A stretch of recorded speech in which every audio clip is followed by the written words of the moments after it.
ये कहानी सैकड़ों वर्षों पूर्व घटित सत्य घटना पर आधारित है। हमारी आपकी शिक्षा जिस रीति के माहौल में हो रही है उसमें भूत प्रेत जिन्न पिशाच की बातों अविश्वसनीय नहीं मानी जाती है। यह मानना बिल्कुल विचित्र सा लगता है, परंतु यह तो आप भी मानते होंगे कि लोग मृत्यु कभी कभी एक्सीडेंट, डूबकर, आग में जलकर, ऊंचे स्थान से गिरकर हो जाती है। उसे आकाशमाती मृत्यु कहा जाता है तथा लोगों की कुछ इच्छाएं अधूरी रह जाती है। पुरानी किताबों में लिखा है कि यह किसी विद्वान ब्राह्मण अकाल मृत्यु हो जाती है तब वह ब्रह्म राक्षस की श्रेणी में आ जाता है। किसी कुंवारे व्यक्ति की मृत्यु हो जाती है तो वह जिन या भूत बन जाता है। स्त्रीलिंग भूतनी या चुड़ैल कह जाती है। इस सभी का कोई शरीर नहीं होता, परंतु वे किसी प्रकार की रूप की धारणा ले लेते हैं जब तक कि उनकी आयु पूर्ण नहीं होती।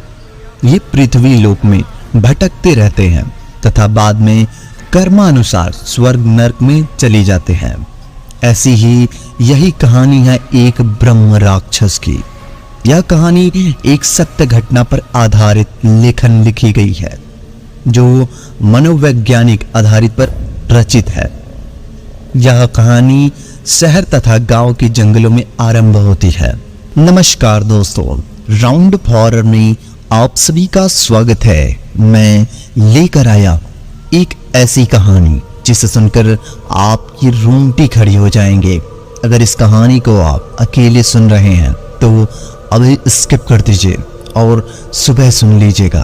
तो चलिए डर की दुनिया में आप सभी का स्वागत है। बढ़ते हैं कहानी की तरफ। एक भगत जी काली देवी के भक्त हैं जिनका नाम मुखराम भगत है तथा दूसरा व्यक्ति पढ़ा लिखा विद्वान है जो पुराने जमाने के 3 विषय की मिडिल पास स्त्री के वैद्य है, जो भगत जी की बातों पर विश्वास नहीं करता था पर उनकी बात को परखना भी चाहता था। वह 30 से 35 वर्ष का युवा है। वह गांव में रहकर अपनी वैद्यशाला चलाता है जो गरीबों की निशुल्क दवाई देता है तथा गांव वाले उसे पंडित जी अथवा हकीम कहकर संबोधित करते हैं। गांव से 1 मील की दूरी पर एक बारहमासी नाला बहता है। उसके पार कुछ खाली स्थान टापू टाइप है जहां पर छोटे छोटे पेड़ों का झुरमुट है। उसके बाद एक छोटी नदी कलकल करके बह रही है। नाले और नदी के बीच के स्थान को टापू का नाम दिया गया है। उसी टापू पर शांत वातावरण में चांद शरद चांदनी के रस घोल रहा था। सक्का पानी छिड़क रहा था, मानो किसी शादी की दावत या सभा का आयोजन हो रहा हो। शांत वातावरण था। नाले के किनारे एक झुरमुट के पीछे 2 व्यक्ति, एक भगत जी तथा दूसरे हकीम जी शांत भाव से वही दृश्य देख रहे थे। वहां खुले मैदान में एक चटाई बिछाई गई तथा उसके चारों ओर फाड़ फानूस लगाए गए थे तथा सभा का रूप दिया जाने वाला लगा। द्वारा बनाए गए द्वारपाल तैनात हुए। सेनापति तथा में तलवार लिए आया।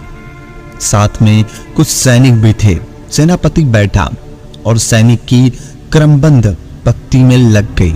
ऐसा मालूम होता है कि किसी विशेष उद्देश्य के लिए सभा होने वाली है। कुछ समय पश्चात सेवकों से घिरा अजीब से पोशाक पहन के एक आकृति आई तथा वह ऊपर चढ़कर तख्त पर बैठ गया। सिर पर चंद्र मुकुट था तथा गले में मणियों की माला थी। साथ में एक रूपसी सुंदरी थी जिसके जूड़े में चंपा के गजरे सुशोभित थे। कमर में चांदी के आभूषण थे। बाजुकों में बेला का मोगरा और बाजूबंद। हाथ में स्वर्ण कंगन तथा पैरों में चांदी के आभूषण छम छम की मधुर ध्वनि गूंज रही थी।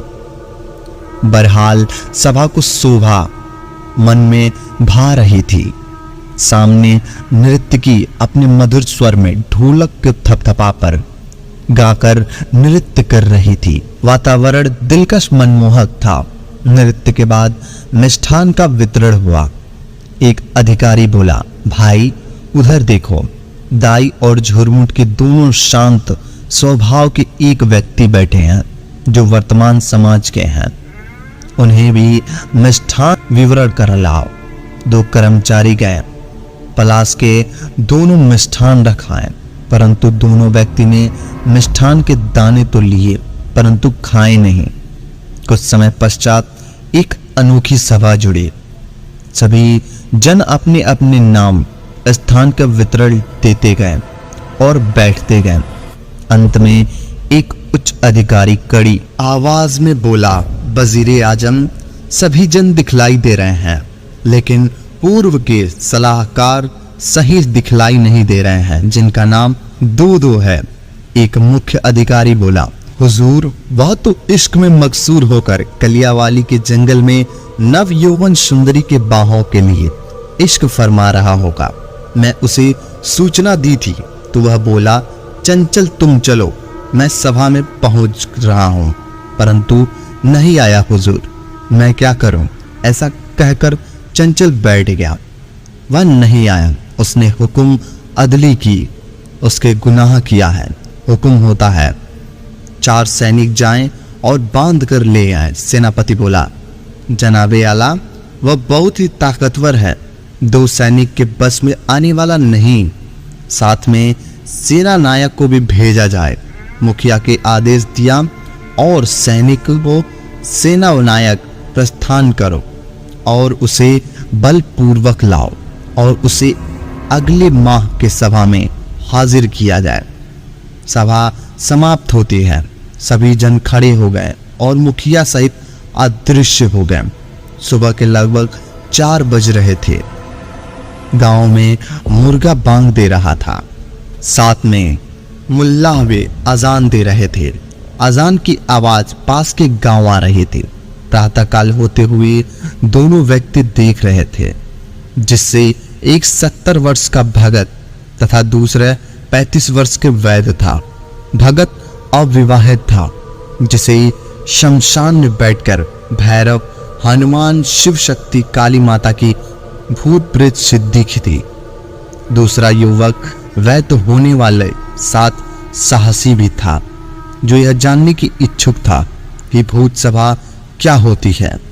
भगत जी बोले, देख लिया तुमने बेटा, हम ऐसे ही भूतों के साथ लड़ते हैं और तुमने भी ठीक ही किया जो प्रेतों की सभा में कुछ न बोले न घबराए। वैद्य, हाँ बाबा, आपने पहले ही समझा दिया था कि वहां जाकर ना बोलना और ना घबराना, वह दृश्य को देखते रहना है। अगले माह की पूर्णमासी के दिन भगत जी ने हकीम से कहा, बेटा चल कोई और आज तुझे घटना दिखलाऊं। हकीम जी बोले, हाँ हाँ क्यों नहीं, मैं फिर से देखना चाहूंगा, उनके तमाशे में मजा आता है। भगत जी बोले, तो ठीक है, कल शाम को तैयार रहना और किसी से कहना नहीं। अगले दिन दोनों फिर से जंगल में पहुंच गए, जहां एक छोटी सी नदी बहती थी। वहीं गांव के पशु चराए जाते थे। उसी स्थान पर नीम, बरगद तथा पीपल के बड़े बड़े वृक्ष थे। शाम होते ही किसान और चारवाहे वहां से चले जाते थे, क्योंकि अंधेरा होते ही वहां जंगली जानवर घूमने लगते थे। आधी रात हो चुकी थी। शांत वातावरण था। आखिर इस बार इन लोगों के साथ क्या होगा, जानने के लिए मिलते हैं अगले भाग में। तब तक के लिए धन्यवाद। अगर कहानी पसंद आई हो तो वीडियो को लाइक और चैनल को सब्सक्राइब कर दो, ताकि हमारी आने वाली कहानियां सबसे पहले आप तक पहुंचे। धन्यवाद।